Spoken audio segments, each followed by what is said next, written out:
Hello, this is Tony Heller from RealClimateScience.com. Democrats have been quite open about the fact that they want energy prices to skyrocket and they want to use that as a way to get rid of fossil fuels. Under my plan of a cap and trade system, electricity rates would necessarily skyrocket. Even, regardless of what I say about whether coal is good or bad, because I'm capping greenhouse gases, coal-powered plants, natural gas, you name it, whatever the plants were, whatever the industry was, they would have to retrofit their operations. That will cost money. They will pass that money on to consumers.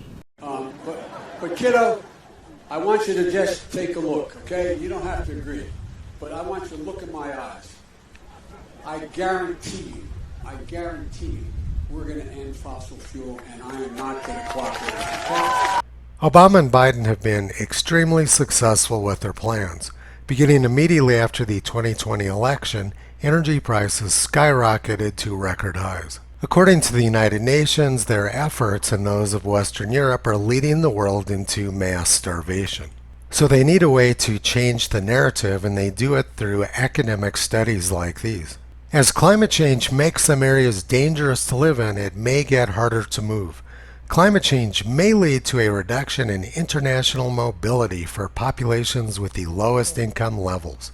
In sub-Saharan Africa, North Africa, and the former Soviet Union by up to 10% by the year 2100. This could rise by up to 35% under more pessimistic scenarios, according to a modeling study published in Nature Climate Change.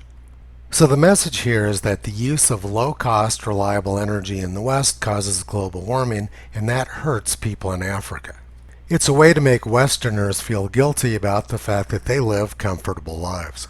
But the reality is that as carbon dioxide has increased over the past century, life expectancy around the world, including Africa, has also greatly increased.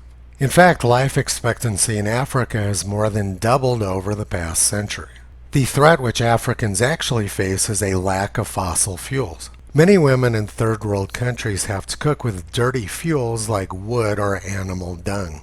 This causes widespread health problems and a huge incidence of premature death. If these women had access to clean fuels like natural gas, which Westerners enjoy, the quality of their life would be much better. But Obama-Biden policies are making it even more difficult for them to obtain clean fuels now because they're unaffordable. It's been known for 50 years that what causes drought in the sub-Sahara, Middle East, and India is global cooling, not global warming. Time magazine, June 24, 1974. Another ice age. Scientists have found other indications of global cooling. For one thing, there's been a noticeable expansion of the great belt of dry, high-altitude polar winds, the so-called circumpolar vortex, that sweep from west to east around the top and bottom of the world. Indeed, it is the widening of this gap of cold air that is the immediate cause of Africa's drought.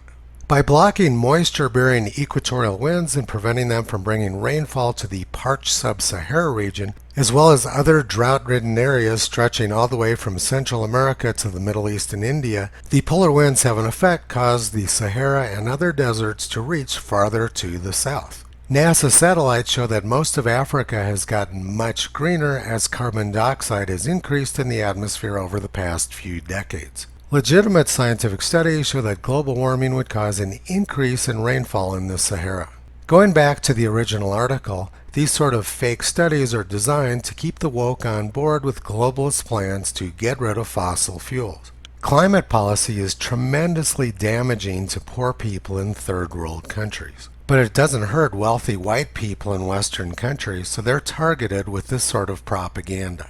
Toto realized 14 years ago that this isn't about science, it's not about climate, it's about people pushing agendas. You can visit Toto, Kyrie Caesar, Toki, and Upala on the web at realclimatescience.com.